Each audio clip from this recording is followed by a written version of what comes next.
Sa mundo ng showbiz, road to recovery na raw ang aktres na si Maris Racal matapos maoperahan dahil sa appendicitis. Ang health update ng Sunshine Star sa report ni Showbiz Angel. Naoperahan dahil sa appendicitis ang aktres na si Maris Racal.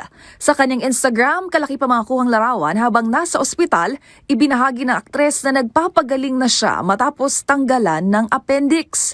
Nagpaabot naman ito ng pasalamat sa kanyang mga naging nurse at doktor.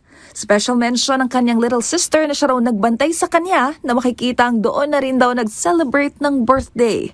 Bumuhos naman ang get well soon messages mula sa fans at sa mga kasamahan ni Maris sa industriya habang welcome to the club at dapat daw bumuo na sila ng mga walang appendix club.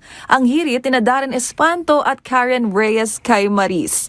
Magunita na kamakailan lang panibagong international recognition na naman ang nasungkit ng pinagbibidahan nitong pelikula na Sunshine.